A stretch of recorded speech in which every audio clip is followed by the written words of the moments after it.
eating some shit, man. It's fucking nuts. I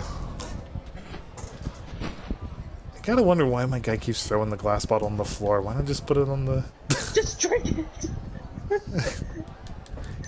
That's a waste of good shine, sir. Here, have another one. There you go. That's a waste of shine. Pours him another one. But yeah, like, basically... But yeah, like, that would be a moment. Also, Ali, as I was saying, you could serve yourself. As I was saying, yes. I've kind of pictured that Cormac and Julia would get along, whereas Patrick and Zach would probably get along, because since Julia and Cormac more or less work with the law, a vigilante and a bounty hunter. Yeah, that's what I'm thinking too. Like, and like Zach and Patrick would get along on the sense that they're both criminals. Yeah, they're cut from the same cloth, pretty much. It's like I think Julia and Cormac would be better off. I do have it in my head that I think Cormac and Zach would be. They're not enemies. They just know each other. You know, they're. But I think Cormac nice. would have the funniest banter with all of us. And I think Cormac and Zach would probably have the most funniest moments, but then he would try to match wits with Patrick, and Patrick would just roll his eyes like, "Okay, rookie, got it." Mm-hmm. Zach would just be like, you'd probably have a better chance, you know, getting a duck to. You know, Can we include the scene where he supposedly threw the tomahawk on the table and scared everybody? Here's what we need. The scene needs to be this, like it's us in a bar telling it's us in our office, you know, and he's telling us the story. Like, don't get me wrong, you know what? I feel bad now for razzing on him for that. Let's let him keep the scene just for jokes, but maybe like if we do like a blooper reel or no, like an alternate take, it's like there's two different reactions. He throws the tomahawk on some unruly loud poker players, they back off, and it plays out like he described it. But then, alternate take, same scene, same people, throws the tomahawk on the poker table, and they just kind of look at it and look back. It's like, is that supposed to mean something? Like, is that gonna scare me? Yeah. You selling it? Like, like just... Another idea that. Oh, by the way, that reminds me. So, like, yeah, the way they'll meet is like when Zach comes across Patrick, you know, at the bar again. Like, he goes back the next day.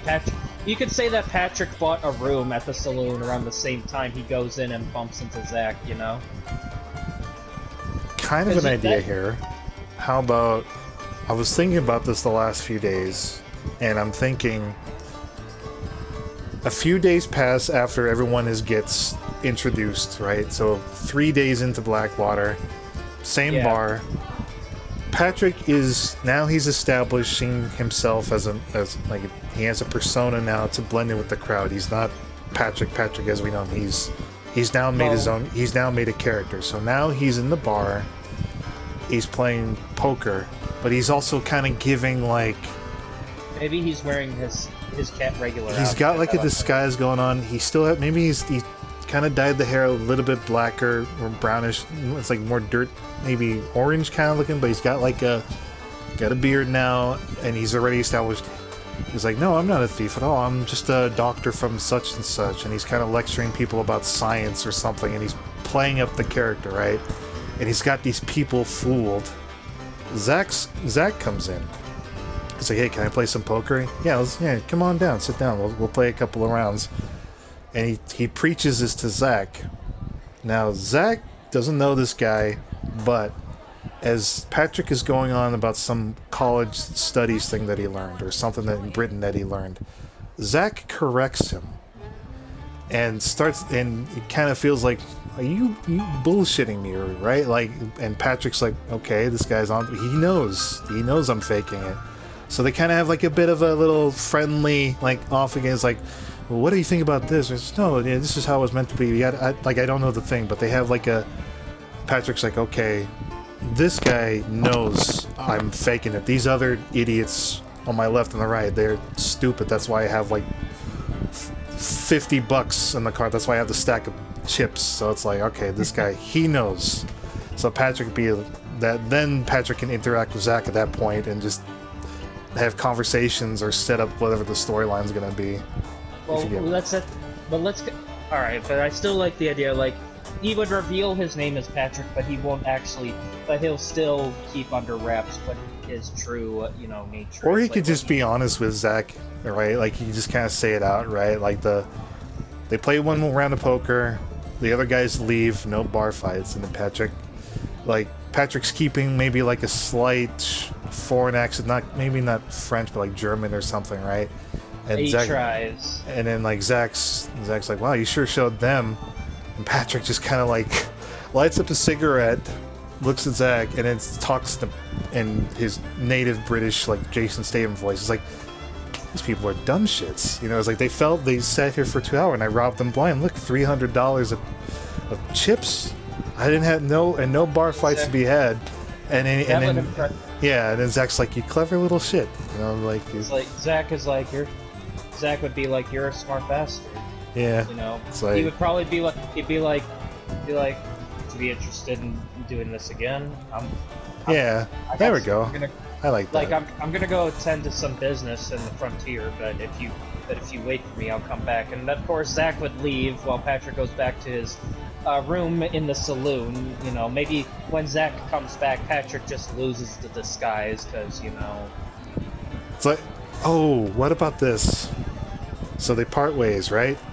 Patrick goes to his room, and whatever the plot is, there's like one brief moment where we kind of see where maybe Patrick knows something. Like maybe he's got like not folders of people's names, but he's kind of like keeping a tab of something suspicious. Like maybe he's playing like a detective. He's kind of figuring out maybe his employer or whatever he's in there, right? And so he takes off the mustache. He's gently taking off the beard, kind of unwrapping like the actor's makeup and pulling apart the mask, right? Then we hear a thump.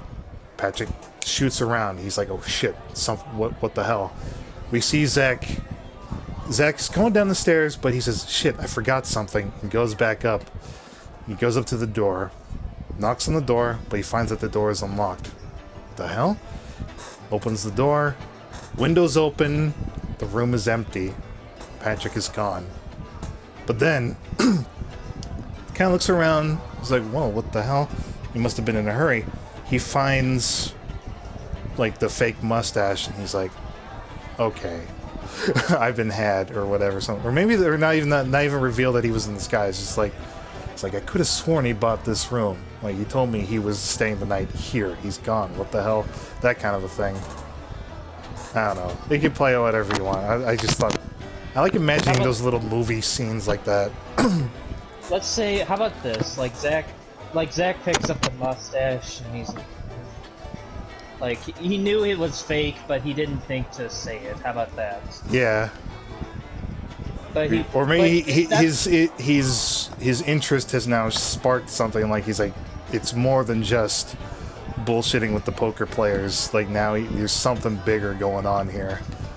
Yeah. Maybe like that. So it's like they would meet up the next day, but yeah, like basically Zach would go out to the countryside and we would see him presumably after whatever he's doing, and we would cut to Cormac sneaking up on Zach from a distance. Right.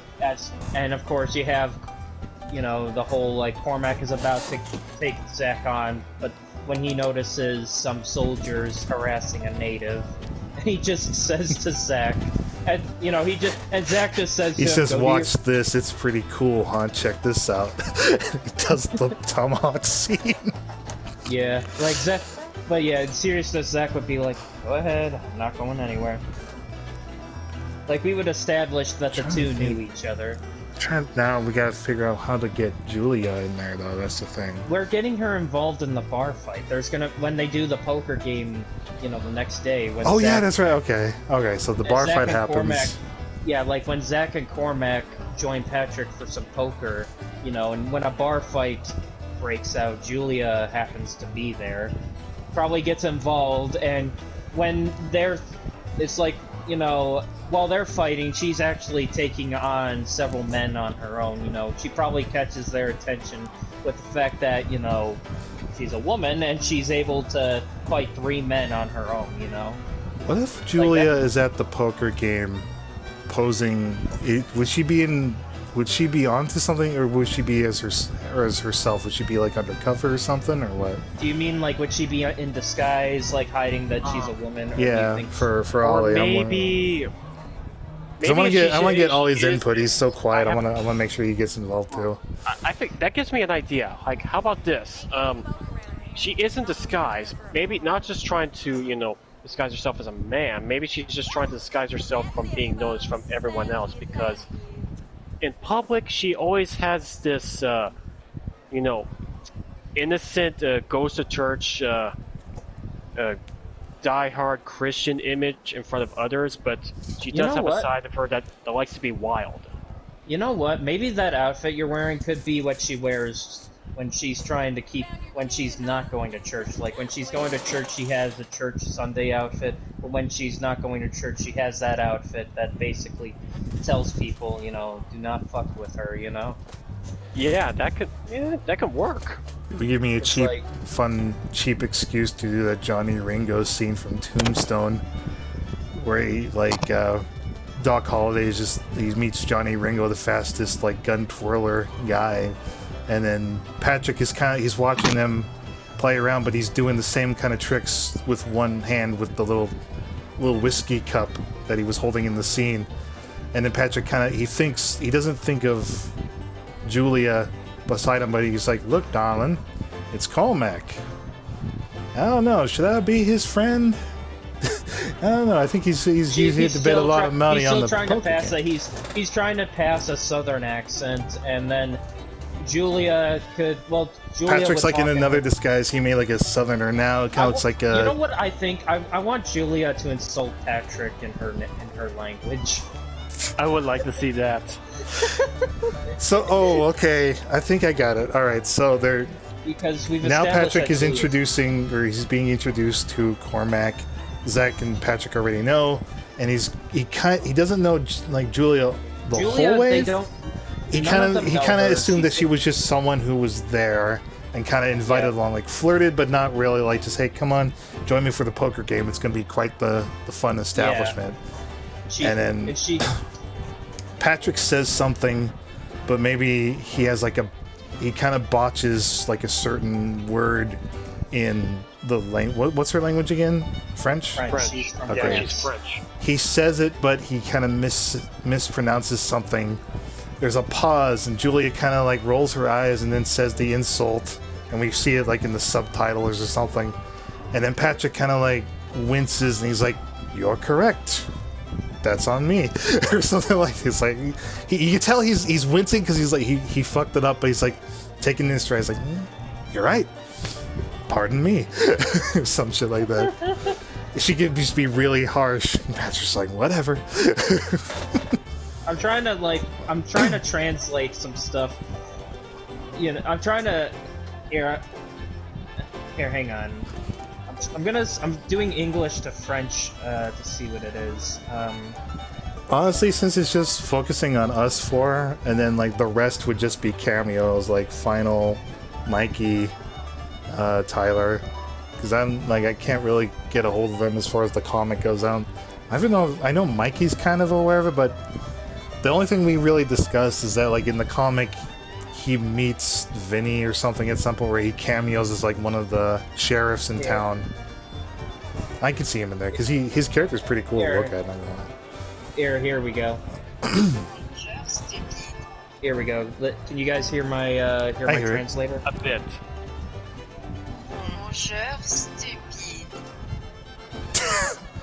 What's that supposed to mean? You, sir, are stupid. Stupid rodent. Stupid rodent. Wait a minute, but Julia's a ferret! No, she's referring to me, the mouse Patrick.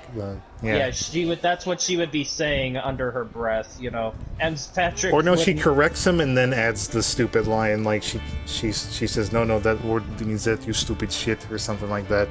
Or stupid rodent. That could. I think. Have her correct him and then roll her eyes like this. I was gonna have her say something a lot meaner, and honestly something that would actually probably be pretty offensive.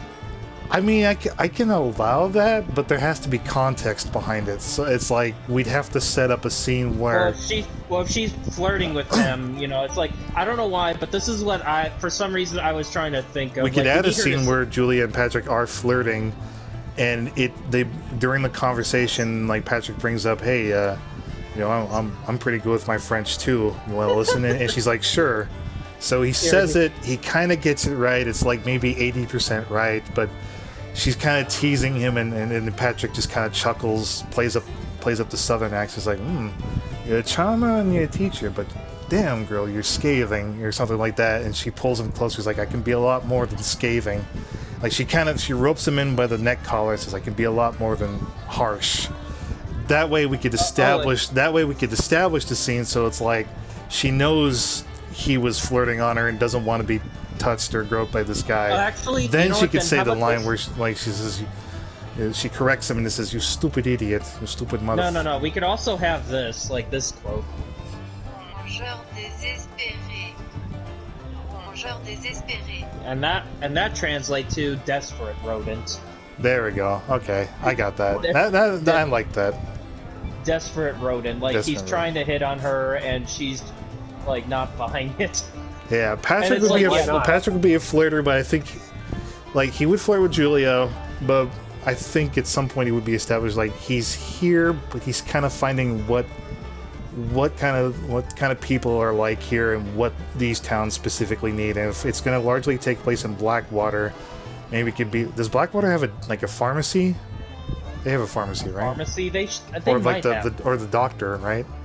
They might have a doctor. Well, the nearest doctor, the only other doctor, is all the way at Strawberry. I'm trying to think. Maybe Patrick is. He kind of reveals that when he came here, he's trying to see what this town specifically needs that's lacking. Like, if they don't have a doctor, I could say, okay, well, Patrick's the pharmacist. He takes the job as the pharmacist. Kind of forges documents about him having expertise from the UK or something and bring his talents over here. Or something. I don't know. We'll work out the details. I don't know. Like, if I'm being honest, like, if Patrick really wants to, like, rub shoulders with, you know, these guys, he doesn't want to be... He probably wouldn't want to pass as a pompous doctor. No, he's not pompous. Like, he's not pompous. He's... I'm trying to think, like... I don't think pompous would be the right word. Like, he knows Zach is onto him because of the mustache thing, if we go with that. So that's one of his characters. He can't... So he's like, okay, well, I can't play that guy now because the disguise has been caught. So, okay, I'm going to make another persona. He shows up at this event as another character, and now he has to play it straight, because if he fucks it up, you know, and so he tries to go with Julia. It's hit or miss, but at the same time, he's mostly just there for the festivities. We're gonna go. I'm trying to figure this out as I ride on my horse and we can talk it over. Oh wait, it's getting late now, so I need to get ready for bed. Damn. Alright. Okay. We'll talk more tomorrow. We could talk more about it that. tomorrow, but I do like that we're getting an idea. I Yeah. was gonna say like maybe after the bar fight, Patrick just reveals, okay, I'm not a doctor either. Like they flee the scene because it gets dangerous, right? That maybe they work together to hold off on some other rowdy people that are in the area, and then after a commotion, they ride off together and they meet, and then Patrick scolds Zach or something like, "Oh, you gave away my disguise. You did this, you did that." And then Zach's just like, "You know, I knew you weren't a fucking doctor because I found this." And he reveals it, like he pulls it out of his pocket, and Patrick just like snatches it away from him, just kind of like lights it up with him. He's like, "Well, I won't be needing this anymore. My cover's blown." You know, they have like an argument over like. They argue in front of Julia and Cormac, who are just standing there watching. Yeah. And eventually they're like. Cormac says something snarky, and Patrick just punches him without any reason. It just knocks him out and just gets back to the argument. Like they start. Well, yeah, and basically that establishes, you know, they're gonna have a tense relationship. Yeah. We can Zach's talk like, more about this tomorrow. Yeah. You guys Alright. have a good night. Thanks for everything.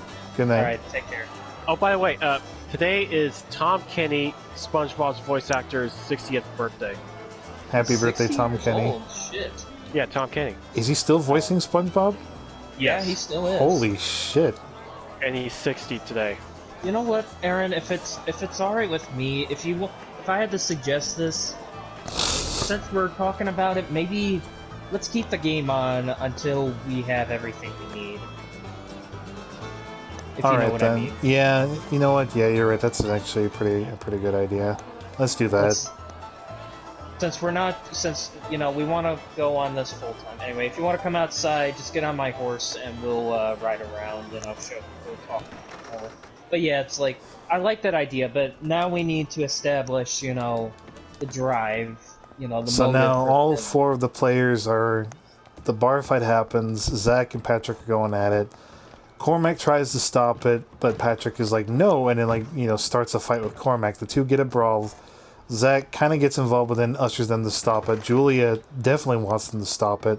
So she, like, aims a gun at all of them, and then there's they all stop. That yeah. would establish her. That would get her. That would actually, you know what? That would work. That would be like, you know, that would get them to trust her, you know, and be like, all right, you know, why don't you join us? You know, join this ill-fated squad. You get on? well, you have to. I think you have to leave the... Here, I'm out. There we go. Yeah. Your character was, like, ghosted for some reason. Alright.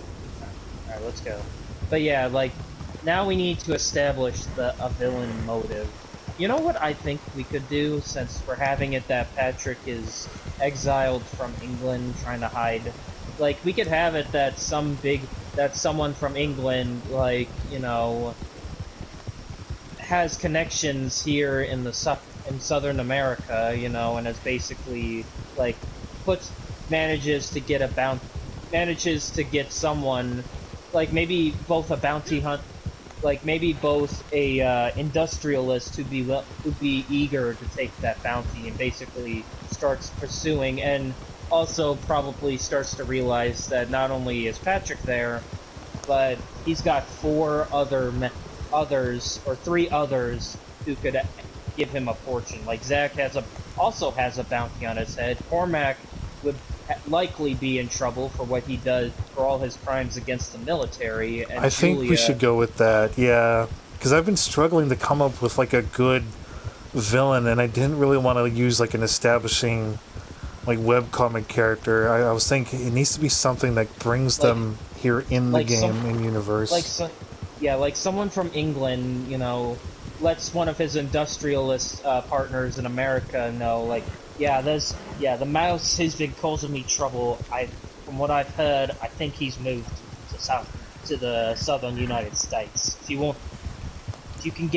can kill him, you know, that I will be sure to pay you handsomely, or either kill him or make sure or bring him back to England in one piece so I can kill him myself.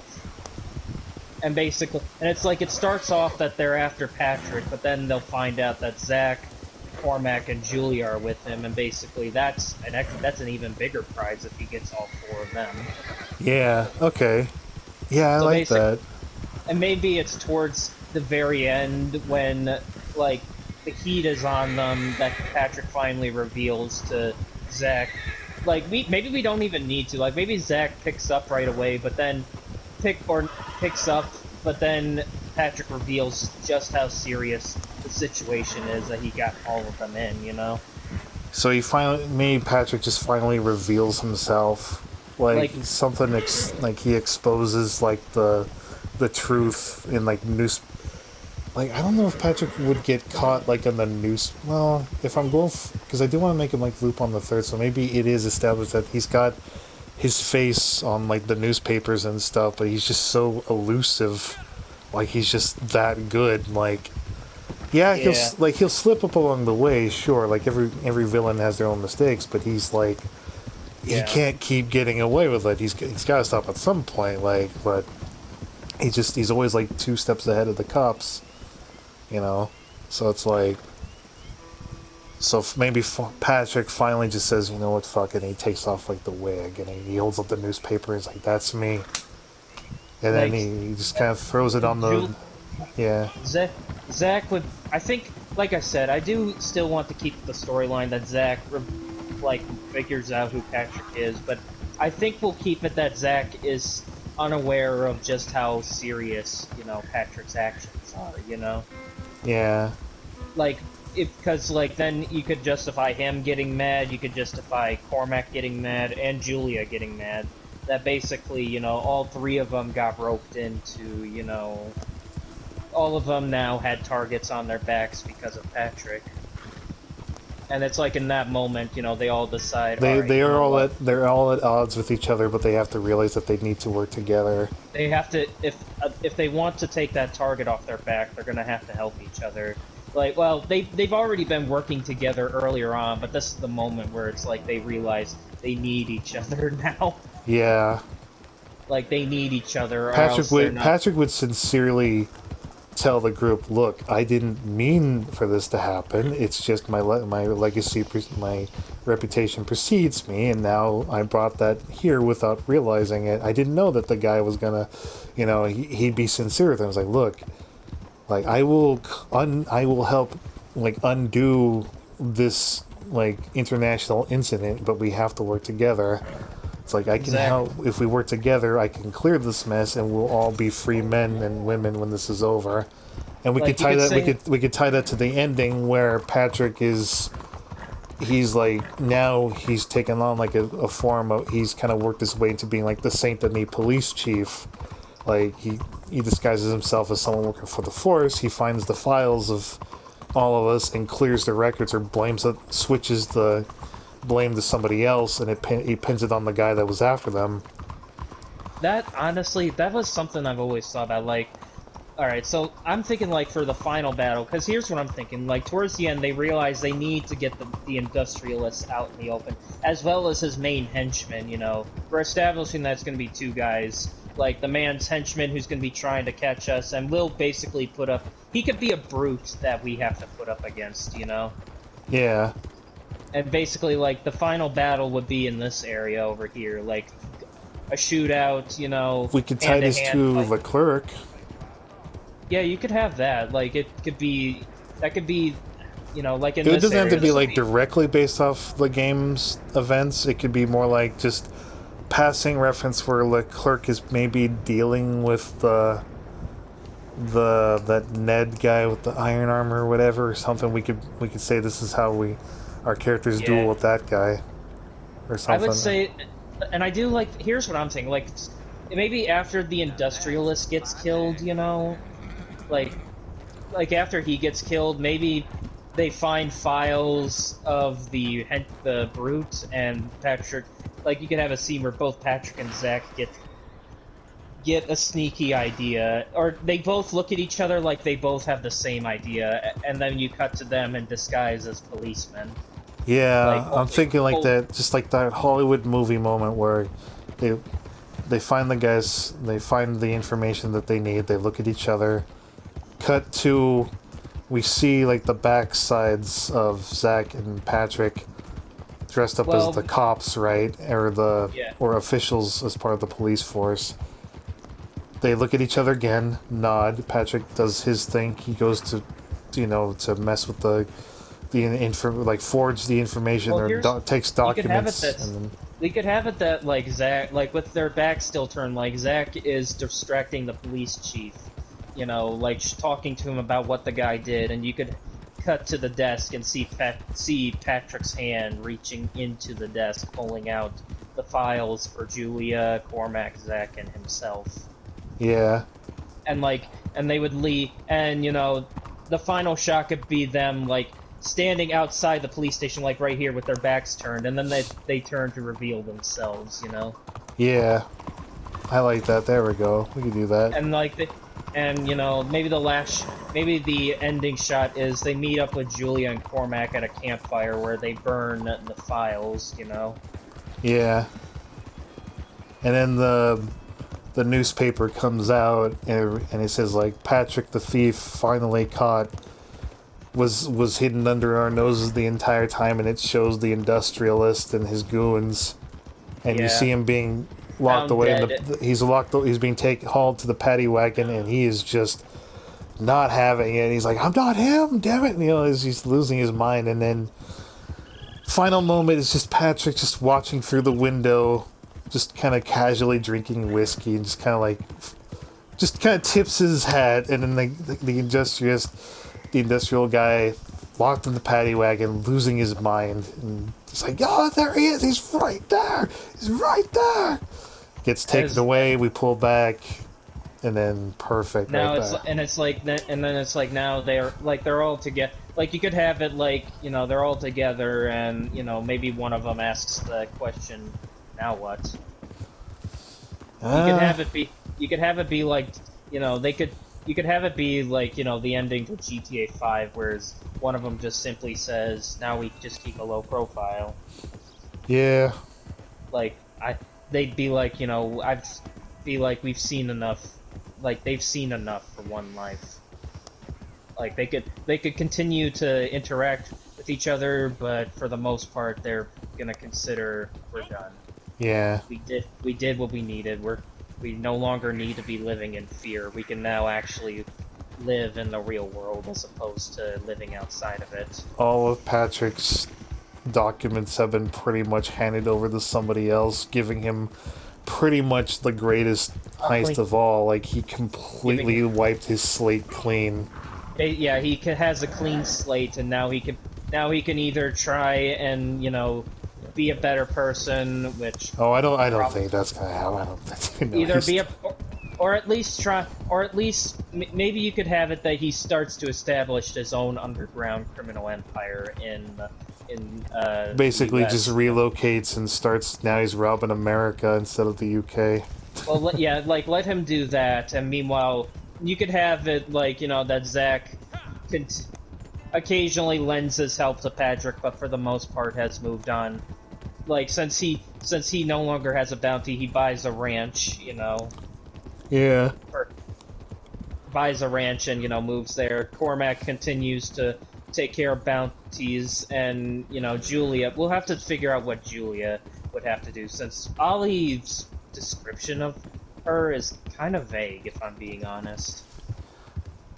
We'll have to see when we have to pull him in and talk about when in like earlier in the day, because if we do it at night, we have like an hour to work with him, and then he goes to bed for work the next day. But I do remember what he told me Julia's backstory is, though, to why she calls herself a vigilante, is that she's in a she's in a train that gets robbed, like midway through, and that's Julia's motivation to become a vigilante and help people in need, Yeah. So it's like it makes